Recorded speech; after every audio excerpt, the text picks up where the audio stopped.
Praise the Lord everyone. Good morning. Today Jesus Army Fellowship Word of God யாக்கோபு 1:12 சோதனையை சகிக்கிற மனுஷன் பாக்கியவான், அவன் உத்தமனென்று விளங்கின பின்பு கர்த்தர் தம்மிடத்தில் அன்பு கூறுகிறவர்களுக்கு வாக்குத்தத்தம் பண்ணின ஜீவ கிரீடத்தை பெறுவான். கர்த்தருடைய நாமத்துக்கு மகிமை உண்டாவதாக. இந்த காலை வேளையில் கூட இந்த சத்தத்தை கேட்டுக்கொண்டிருக்கிற தேவனுடைய பிள்ளைங்களை கர்த்தர் இந்த நாளிலும் கூட சொல்கிறார், சோதனையை சகிக்கிற மனுஷன் பாக்கியவான் என்று ஆண்டவர் சொல்கிறார். இந்த நாளிலும் உங்களுக்கு சோதனைகள் அநேகம் காணப்படலாம், ஆனால் நீங்கள்லாம் பாக்கியவான் பாக்கியவதி என்று ஆண்டவர் சொல்கிறார்.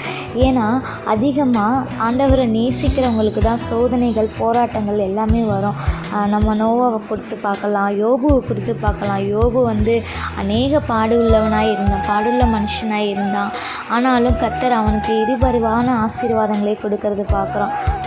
நோவா அதே போல தான் அவன் உத்தமனாக இருந்ததுனால அவனுடைய குடும்பங்கள் காக்கப்பட்டன. ரூத்து கூட அவங்களுடைய முந்தின நற்குணத்தை பார்க்கலாம், பிந்தின நற்குணம் அவங்களுக்கு உத்தமமாக இருந்துச்சு. இந்த நாளில் நம்ம உத்தமமாய் காணப்படும் போது கர்த்தர் நம்ம இடத்துல பிரியமாக இருக்கிறார். அது மட்டும் இல்லாமல் வாக்குத்தத்தத்தை ஆண்டவர் நம்மளுக்கு சுதந்திரிக்க பண்ணுகிறார். ஜீவ கிரீடத்தை இந்த நாளில் உங்களுக்கு தரப்போகிறார். ஆண்டவருடைய வாக்குத்தத்தத்தை நீங்கள் நம்பி ஆண்டவரிடத்தில் விசுவாசமாய் காத்து கொண்டிருங்க.